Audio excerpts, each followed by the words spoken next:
Empath, the survival guide for highly sensitive people. Protect yourself from narcissists and toxic relationships. Discover how to stop absorbing other people's pain, plus 30-day challenge. Written by David Clark. Narrated by Rebecca Cade. Introduction. There is a unique breed of individuals who are gifted with the ability to not only experience their emotions and those of the people around them, they can also experience the physical pain of other people. These individuals walk into a room, and within minutes, they can accurately pick on the vibes of the people in the room.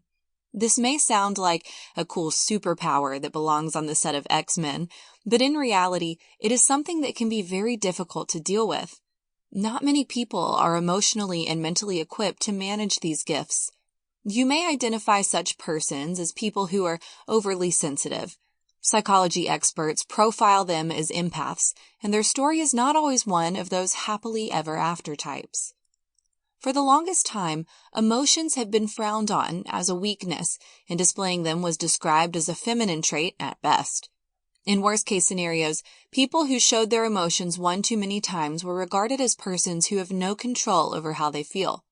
Derogatory terms like unpredictable, walking eggshells, crybaby, and so many other names that are not fit to print are used to tag people who dare show their emotions. The general negative perception about emotions has woven itself into the very foundation of society, which is the family. There are a lot of families today who enforce strict measures to deter any display of emotions at home. This need to shut down a very crucial aspect of oneself has led many to suffer silently for a better part of their lives. For an empath, they live with the double trauma of dealing with their own emotions as well as the pain of others. This leaves them constantly emotionally overwhelmed.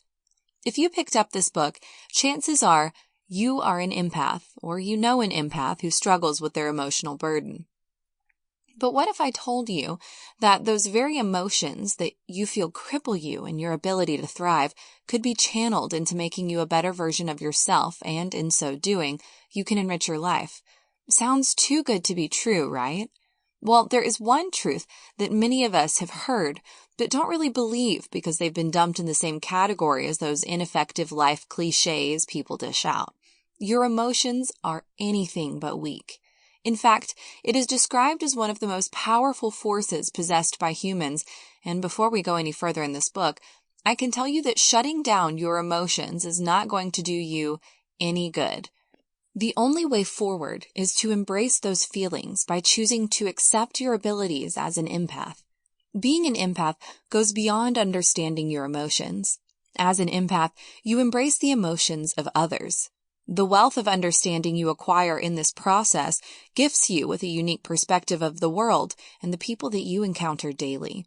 This goes a long way to help you foster relationships that are more meaningful and impactful. Most importantly, as an empath, you develop a deeper connection with yourself that truly empowers you to understand pain. This is not some new age psychobabble fad that is trending at the moment.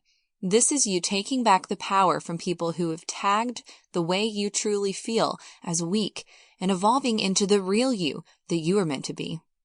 With this book, you can finally take off the mask you have been forced to wear by the society and step into your reality.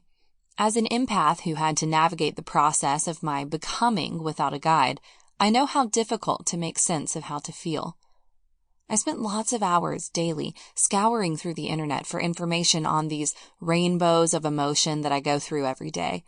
I've come close to several breakdowns, not because I had a lot of bad experiences or that I was taking on more workload than I normally would. I was just constantly overwhelmed by what I was feeling. People would come to me with their problems because I had a knack for being such a great listener, and I could connect with them in ways that they found comforting. However, I also ended up having to deal with the emotional aftermath of their predicaments. I sought counseling, and for a while that helped me, but I still sought validation from the people I deal with on a day-to-day basis. I didn't want to crumble emotionally in front of them so that I could keep being their go-to counselor. This meant I had to act like I had my life together 100% of the time, even if in reality it felt like I could barely keep the seams from falling apart. In very second terms, Sample complete.